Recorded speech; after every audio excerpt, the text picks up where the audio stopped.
জান্নাতে যাবেন। কতটুকু যাইতে পারবেন বুঝতেছেন তো? এখন বলবেন হুজুর 8টা নাম না জানলে কি জান্নাতে যেতে পারবো না? বোঝা যায় যে আপনার ইসলামী নলেজের ঘাটতি আছে কি না? যদি আপনি পরিপূর্ণ মুমিন হন, এগুলো মুখস্থ রাখা আপনার দরকার আছে না নাই?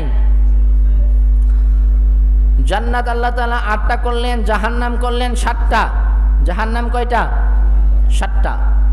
জান্নাত বেশি করলেন, এর উদ্দেশ্য হচ্ছে আল্লাহ রাব্বুল আলামিন বান্দাকে জান্নাত দিতে চান, জাহান্নামে দিতে চান না। আল্লাহ তাআলা চান বান্দা যেন জান্নাতে যায়, এজন্য বেশি জান্নাত করেছেন, মায়া করে বান্দাকে জান্নাত দিতে চান। সুবহানাল্লাহ। সকলে জান্নাতে যেতে চান? কথা বলেন চান কিনা? একটা জান্নাতের নাম হচ্ছে জান্নাতুল ফিরদাউস, সবচেয়ে বড় জান্নাতরা, যেই জান্নাতে যাওয়ার জন্য সবাই আশা করে কিনা?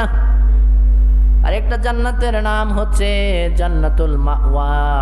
আল্লাহ রাব্বুল আলামিন বলেছেন, ওয়া আম্মা মান খাফা মাকামা রাব্বিহি ওয়া নাহান নাফসা আনিল হাওয়া ফাইন্নাল জান্নাতা হিয়াল মাওয়া। রব্বুল আলামিন বলেন, নিশ্চয়ই যে ব্যক্তি আল্লাহর সামনে দণ্ডায়মান হওয়াকে ভয় করে এবং নিজের মনকে খারাপ কাজ থেকে বিরত রাখে, আমি আল্লাহ তাআলা তাকে জান্নাতুল মাওয়া দান করব। সুবহানাল্লাহ। একেবারে সবচেয়ে ছোট যে জান্নাতরা, এই ছোট জান্নাতরা নাম হচ্ছে জান্নাতুল আদন। জান্নাতুল। এখন বড় জান্নাতরা কেমন, কত বড় হইতে পারে, এই ডেফিনিশন যদি দেই এটা বোঝানো সম্ভব না। এই জান্নাতের পরিচয় এমন সেন্সিটিভ একটা বিষয় যেটার উপমা দেওয়া যায় না। মনে করেন সাদা রং, সাদা কেমন সাদা, এটাকে বোঝানোর জন্য আমরা অনেক দেই। মনে করেন আপনি বললেন যে আমি দেয়ালটা সাদা রং করছি, এখন আপনার বন্ধুকে বোঝাইতেছেন যে কেমন সাদা, একবার বকের মতন সাদা, দুধের মতন সাদা। মানে একটা উপমা, দুধ খুব সাদা না, আমরা উপমা দেই দুধের মতন সাদা। এখন জান্নাতের উপমা আমি কি দিব বলে, যে জান্নাতরা আমাদের দুনিয়ার এই 3তলা বিল্ডিং এর মতন, বুর্জ খলিফার মতন। কথা বলেন, তাহলে যে ব্যক্তি বুর্জ খলিফা দেখছে সে মনে করবে যে জান্নাতরা মনে এমন। জান্নাতের উপমা দেওয়ার মতন কোন জিনিসই তো দুনিয়ায় নাই। এখন কি উপমা দেব? কিছু আছে সংজ্ঞা, আর কিছু লাস্ট ফিনিশিং কি আমি বলি, হাদিস থেকে বলি। আল্লাহ নবীজি বলেছেন, সাহাবে কেরাম জিজ্ঞাসা করলেন, আল জান্নাতু মা বিনাউহা, ইয়া রাসূলুল্লাহ জান্নাত কি? জান্নাত আমার আল্লাহ রাব্বুল আলামিন কি জিনিসের মাধ্যমে সৃষ্টি করেছেন জানতে চাই। নবীজি বলেন, লিবনাতুম মিন যাহাবিন ওয়া লিবনাতুম মিন ফিদ্দা। জান্নাতের একটা ইট হবে স্বর্ণের, আর একটা ইট হবে রূপার। বলেন সুবহানাল্লাহ। কিসের মাধ্যমে? একটা ইট স্বর্ণের, একটা ইট রূপা। এই পৃথিবীর মধ্যে আজ পর্যন্ত শুনছেন কোন বিল্ডিং এর একটা ইট স্বর্ণের, একটা ইট রূপার এমন ভাবে তৈরি করা হয়েছে? শুনছেন আজ পর্যন্ত? ওয়া মিলাতুল মিসকুল আজফার, এই যে আস্তরণগুলা মিস্কের মাধ্যমে দেওয়া হয়। সুবহানাল্লাহ।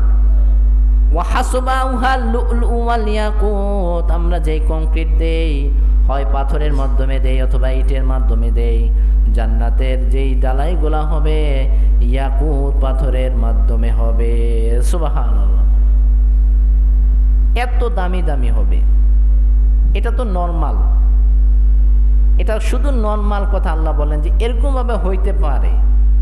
এরপরে হাদিসের মধ্যে আল্লাহ রসুল বলেছেন যে এটাও শেষ না, জান্নাতরা এটাও না, শুধুমাত্র স্বর্ণ রূপা দিয়ে হয় নাই। আল্লাহ নবীজি বলেন, ওয়ালা উযুনুন সামিআত ওয়ালা আইনুন রাআত, যে জান্নাত হচ্ছে সেটা যেই জান্নাতরা কোনো মানুষ জীবনে দেখে নাই, যেই জান্নাতের বর্ণনা কোনো মানুষ কানে শুনে নাই, যেই জান্নাতের বর্ণনার ধারণা কোনো মানুষ অন্তরও করে নাই। বলেন সুবহানাল্লাহ। কারণ এটা তো নাই। এখন দুনিয়ার যে সৌন্দর্যতা আপনি দেখতেছেন, মনে করতেছেন এত সুন্দর, বুর্জ খলিফার মধ্যে গেলে মনে হয় হাই হাই এত সুন্দর। কিন্তু এই দুনিয়ার সমস্ত সৌন্দর্যগুলা কেমন নবীজি বলেছেন, যদি এই গোটা পৃথিবীর দাম আমি আল্লাহর কাছে একটা মাছির ডানার পরিমাণ হইতো, একটা মুশরিক বেঈমানকে আমি একটু পানি পান করাইতাম না। সুবহানাল্লাহ। তার মানে আল্লাহর কাছে এই গোটা পৃথিবীর এত সুন্দর, এই আমেরিকা যুক্তরাষ্ট্র, United state of America, United kingdom, Japan, Russia, Ukraine, এত সুন্দর রাষ্ট্র, ব্যাংকক, সব কিছু আল্লাহর কাছে একটা মাছির ডানার পরিমাণও সুন্দর না, দামও না। একটা মাছির ডানা, এটার কি দাম আছে বলেন? একটা মাছির ডানা যদি পরে থাকে, মাছির ডানাটা কিসের? স্বর্ণের। এমন নরম যে এটার মধ্যে যদি হালকা একটু আগুন লাগে একবার পুড়ে দেখবেন বটে গেছে। কথা বলেন ঠিক কিনা? তো নবীজি বলেন যে এমন নগণ্য জিনিসটার মতো যদি দাম এই গোটা পৃথিবীর আমার কাছে থাকতো, আল্লাহ তাআলা বলেন, তাহলে কাফেরদেরকে পানি খাওয়াইতাম না, কারণ মূল্যবান জিনিস তো আমি কাফেরদেরকে দিব না। এই জন্য আজকে দেখবেন যে এই দুনিয়ার মধ্যে কাফেররা আধিপত্য বিস্তার করে আছে কিনা? আর আমরা মুমিনরা দেখে দেখে মনে করতেছি হাই হাই কাফেররা কত শান্তিতে আছে। কথা বলেন ঠিক কিনা? এটা মনে করি না যে হে হিন্দু, অর্ধে বাড়িতে 10 তলা 20 তলা, জাপানে বাড়ি, আমেরিকাতে বাড়ি। আরে ভাই, এগুলা যে আছে এগুলোর দাম কি? আপনার কাছে না দাম মনে হইতেছে, কিন্তু আল্লাহর কাছে কি এগুলোর কোনো দাম আছে? কথা বলেন, দাম আছে? কিন্তু আল্লাহ তাআলা জান্নাত দিবেন মুমিনদেরকে, এমন জান্নাত দান করবেন।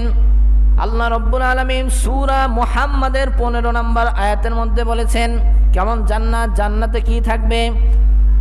রব্বুল আলামিন বলেন, মাসালুল জান্নাতিল্লাতী মুইদাল মুত্তাকুন ফিহা আনহারুম মিন মাইন গায়রি আসিন ওয়া আনহারুম মিন লাবানিন লাম ইয়াতাগায়্যার তা'আমুহু وأنهار من خمر لذة للشاربين وأنهار من عسل مصفى ولهم فيها أزواج مطهرة চিৎকার করে বলেন আল্লাহু আকবার। আল্লাহ রাব্বুল আলামিন জান্নাতের কয়েকটা নিয়ামতের কথা বলেছেন। জান্নাতের মধ্যে থাকবে স্বচ্ছ পানির নহর। সুবহানাল্লাহ। পানি, আমরা যে বাংলাদেশে টিউবওয়েল সাপ দিয়ে পানি খান, মনে করছেন যে পানি কত সহজ। আপনি নবীনগর খুঁজেন, একটা টিউবওয়েল খুঁজে পাইবেন না। পাবেন? নবীনগর যাইলেই দেখবেন যে মাম পানি একটা কিনে খেতে হয়। কথা বলেন ঠিক কিনা? পানি খুব সেন্সিটিভ বিষয়। সমুদ্রের মধ্যে দিয়ে এত বড় জাহাজ চলতেছে, পানির মধ্যে চলে, এই পানি খাওয়া যায় না। খাওয়া যায় কি? লবণাক্ত। খাবেন কিভাবে? তাহলে বোঝা যায় যে পানি একটা মূল্যবান জিনিস। জিনিস কিনা? ভাত না খেয়ে থাকতে পারবেন, পানি না খেয়ে থাকতে পারবেন না। আল্লাহ তাআলা বলেন, আমি নিয়ামতের মধ্যে পানি রেখেছি, যে পানিটা হবে স্বচ্ছ, দুর্গন্ধ মুক্ত। বলেন সুবহানাল্লাহ। আল্লাহ তাআলা দুধের নহর রাখবেন। দুধের এত সুন্দর দুধের, যেই দুধরা বান্দা খাইলে শুধু খাইতেই মন চাবে। সুবহানাল্লাহ। আল্লাহ রাব্বুল আলামিন শরাবের নহর রাখবেন, যেই শরাব পান করলে বান্দার তৃষ্ণা কখনো মিটবে না, বান্দা শুধু খেতেই চাবে। আরেকটা নহর হচ্ছে আসালে মুসাফা, বান্দার জন্য স্বচ্ছ মধুর নহর রেখেছেন জান্নাতে। বলেন সুবহানাল্লাহ। এই সবগুলো নিয়ামত, পানি, দুধ, শরাব এবং কি মধু। মধু অরিজিনাল পান খুঁজে বলেন, যতই অনলাইন থেকে কিনেন, অরিজিনাল কি বলা যায়? লুকরে দিছে যে ভাই মধু খাইতে আনো, এইটাই বিশ্বাস করা যায় না। অনেকে বলো যে কোসার মধ্যে চিনির গুঁড়া নিয়ে মিশাই দিছে। কথা বুঝতে পারছেন? তাহলে বিশ্বাস করা যায় না। কিন্তু আল্লাহ তাআলা বলেন, জান্নাতের মধ্যে আমি আল্লাহ তাআলা স্বচ্ছ মধুর নহর প্রবাহিত করে রাখবো। বলেন সুবহানাল্লাহ।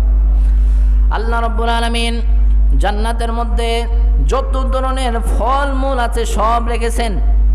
একটা সেম ফল আপনাকে ফেরেশতা দিয়েছে, আপনি খেয়েছেন, আবার সেম ফলটা আপনাকে দেওয়া হলো। আপনি বললেন এই কিছুক্ষণ আগেই তো এই ফলটা খাইলাম। ফেরেশতা বলবে আবার খেয়ে দেখেন, সেই ফলের স্বাদ আর এই ফলের স্বাদের মধ্যে কোনো মিল নাই। সুবহানাল্লাহ।